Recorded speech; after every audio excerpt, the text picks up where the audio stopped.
मेरा नाम अरीज है और चित्राल से मेरा ताल्लुक है। बचपन ही से मैं बहुत होनहार तालिबा रही, बहुत ज़हीन थी, नात ख्वां भी थी और हर तकरीरी मुकाबले में हिस्सा लेने वाली टैलेंटेड स्टूडेंट।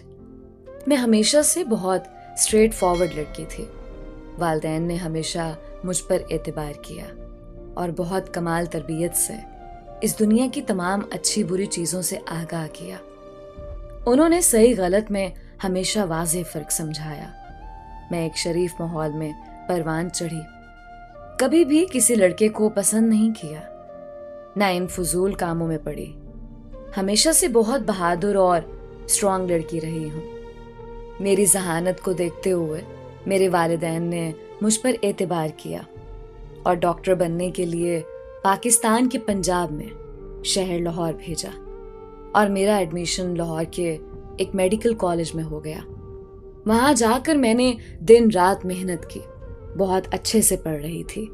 वहाँ मेरी एक बहुत गहरी सहेली भी बन गई। चूंकि मैं मेडिकल कॉलेज के हॉस्टल में रिहाइश पजीर थी, तो मैं हर वक्त अपनी उस सहेली के साथ रहती।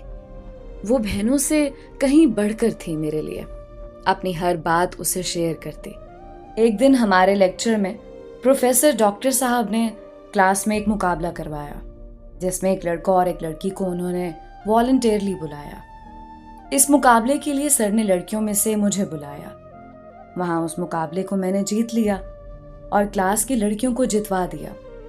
हम सब लड़कियां बहुत खुश हुईं, पर लड़कों के मुंह लटक गए और उस लड़के को खूब बातें सुनाई कि शर्म करो, लड़की से मुकाबला हार गए।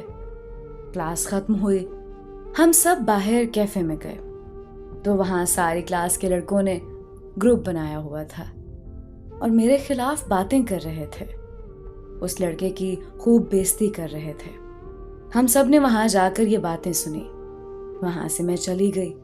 मुझे बहुत गुस्सा आया, लेकिन वहां उस सारी बात में एक अजीब वाकया पेश आया।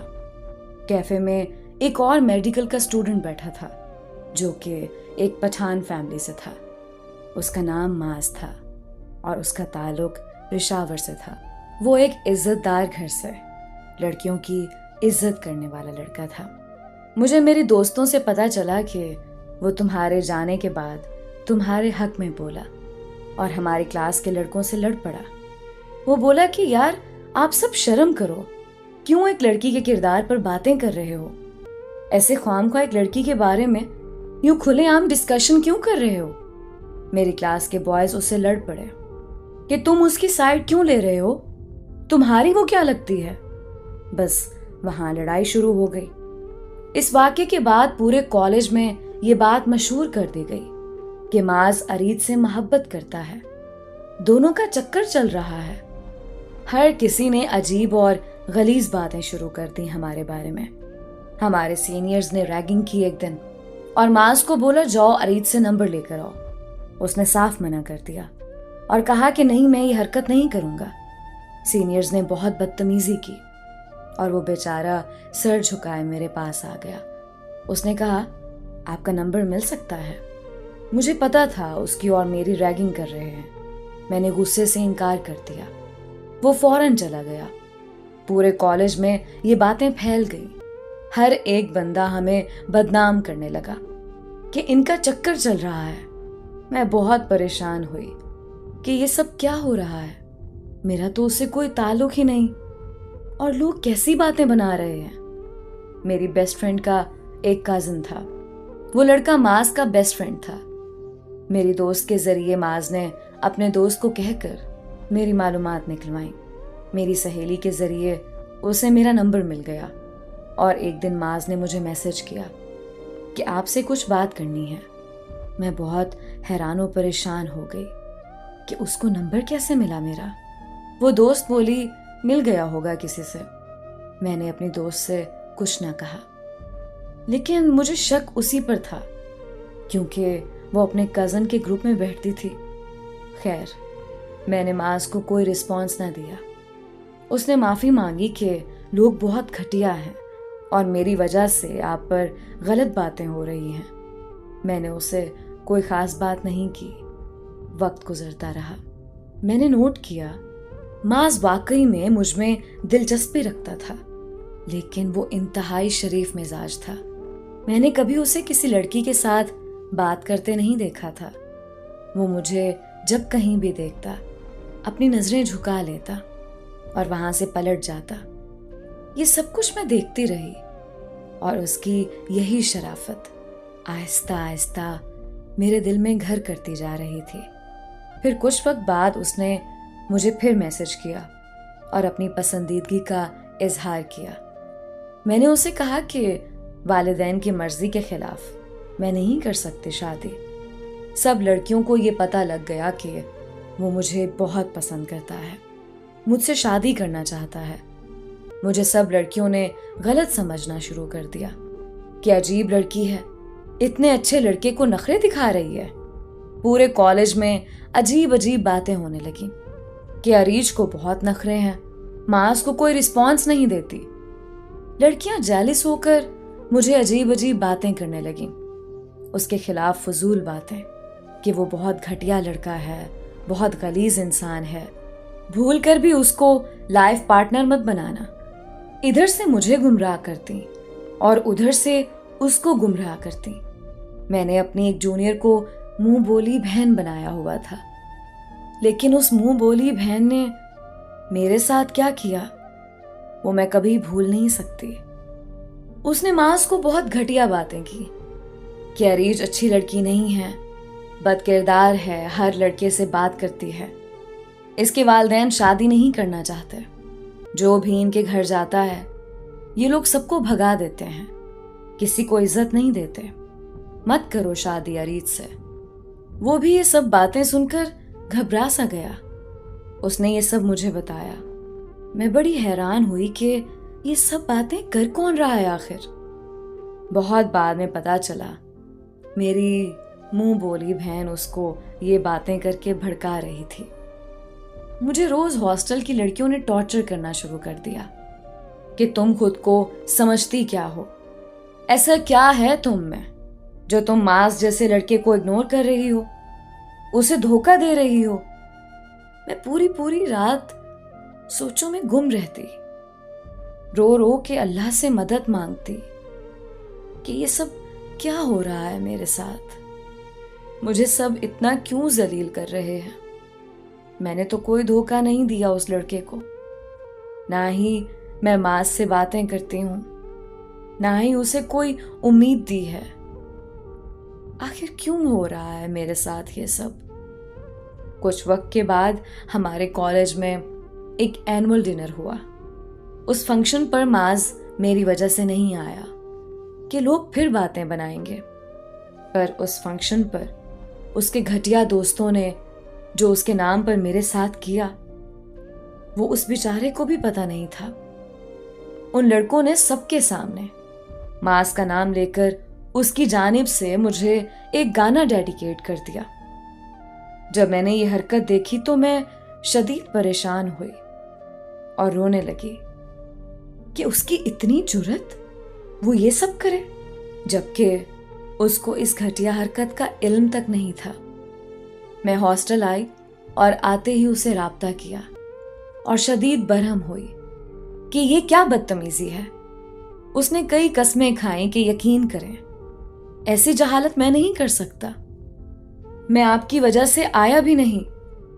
मैंने उसकी बात का यकीन नहीं किया। आखिर वो बोला, ठीक है अरीज, शायद आपको मेरी बात का यकीन ना आए, लेकिन वक्त आने पर आपको एहसास होगा कि आप गलत समझ रही मुझे और मैं ऐसा लड़का नहीं हूं। उसके बाद मैंने उससे कोई राब्ता ना किया। वो बार बार कोशिश करता रहा कि मैं उससे कोई तो बात करूं। मैंने उसे जवाब तक देना बंद कर दिया। वो शदीद डिप्रेशन में चला गया। मेरा बात ना करना उसे शदीद तकलीफ दे रहा था। उसने डिप्रेशन में एंटी डिप्रेशन टैबलेट्स लेना शुरू कर दी। 3 साल तक मैंने उसे कोई जवाब ना दिया।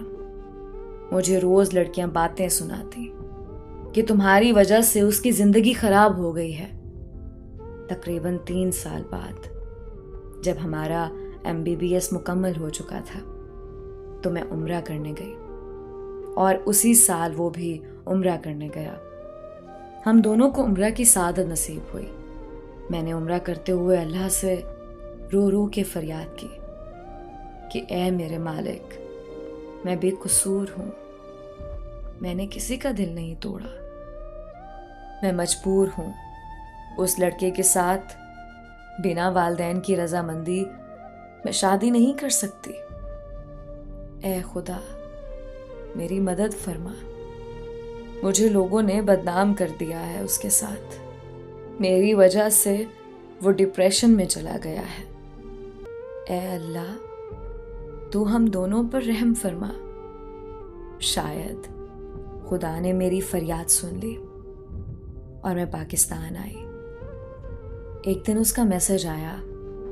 उस वक्त मैं अपनी अम्मी के साथ अस्पताल में थी। मेरी अम्मी बहुत बीमार थी। उसने कहा, अरीज, मेरे वालिद के लिए दुआ करना, वो बहुत बीमार हैं। बस ये सुनकर मैं बहुत परेशान हुई और हम दोनों उस वक्त एक ही हाल में थे। दोनों के वालिदैन बीमार थे। हमारी कुछ बात होने लगी। उसने बताया कि मैंने हाल ही में उम्रा किया है और हम दोनों के हक में दुआ की। बस ये सुनकर फिर मैंने भी बता दिया कि मैंने भी उम्रा किया है और बहुत दुआएं की हैं। वो ये सुनकर बहुत खुश हुआ। उसकी शराफत ने तो शुरू से ही मुझे अट्रैक्ट किया था, लेकिन अब मैंने उससे कुछ बातें शेयर की कि मुझे आपके बारे में लड़कियां ये बोलती थीं। वो हैरान हुआ और कहा, अरीज, मुझे आपके बारे में बहुत कुछ कहती थी। हमारे दरमियान गलत फहमियां पैदा की गई हैं। प्लीज एक बार मिल लें और हम सिर्फ ये सब क्लियर कर लें। मैंने भी हाँ कर दी कि चलो डिग्री खत्म हो गई तो एक दूसरे से सारी बात क्लियर कर दें और एक अच्छे कोलीग की हैसियत से एक दूसरे को खुदा हाफिज कहें। बस फिर उस मुलाकात में उसने मुझे मेरी सहेलियों का हाल सुनाया और मैंने उसकी बातें बताई कि मुझे ये सब सुनने को मिला कि उस रात वो गाने वाली हरकत भी आपने की और आप एक गंदे लड़के हो। हम दोनों बहुत हैरान हुए और सारी बात करने के बाद एक दूसरे को अच्छे से अलविदा किया कि हमारी राहें अब अलग हो जाएंगी। मैं कुछ उदास भी थी। उसने दोबारा राब्ता किया कि प्लीज अरेज, फैमिली से बात करो, शायद हमारे रिश्ते के लिए मान जाएं। मैंने कहा, आप पठान हो और मेरी फैमिली कभी नहीं मानेगी और मैं अपनी फैमिली के बिना शादी नहीं कर सकती। वो अपने वालिद से बात कर चुका था मेरे बारे में। उसके वालिद मेरे लिए राजी भी थे और वो मेरे घर आना चाहते थे, लेकिन कुछ वक्त बाद उसके वालिद का इंतकाल हो गया और फिर वो रिश्ता ना ला सका। मैंने भी अपनी फैमिली से जब बात की तो मेरे घर में बहुत कोहराम बरपा हुआ कि तुम पठान से शादी करोगी अब और इतना दूर चली जाओगी, कोई जरूरत नहीं है, यहीं रहो। और उसके लिए नहीं माने। मैंने बहुत कोशिश की कि मान जाएं, पर अभी तक नहीं मान रहे। हर रोज मुझे वो कहता है कि प्लीज सबको मना लो। मेरी फैमिली अभी भी आना चाहती है, लेकिन मेरे घर वाले नहीं मान रहे इस रिश्ते के हक में। मुझे वो लड़का अपनी मुखलिस फितरत और शराफत की वजह से अच्छा लगा है। उसने कभी मुझे तंग नहीं किया। वो बहुत इज्जत करता है मेरी। कभी उसने घूर कर नहीं देखा मुझे। उसने कभी कोई गलत हरकत नहीं की, कभी कोई गंदी बात नहीं कही मुझसे। मुझे कहता है, अरीज, मैंने आपको ज़ाहिरी खूबसूरती से पसंद नहीं किया, मुझे आप अपने किरदार की वजह से बहुत पसंद आई हो। अब मुझे समझ नहीं आता कि हम दोनों के मुकद्दर में पता नहीं क्या लिखा है। क्या हम दोनों एक हो पाएंगे? ये मेरी फैमिली कभी नहीं मानेगी। मेरी दुआ है मालिक, अगर माज मेरे हक में बेहतर है तो हम दोनों को मिला दे।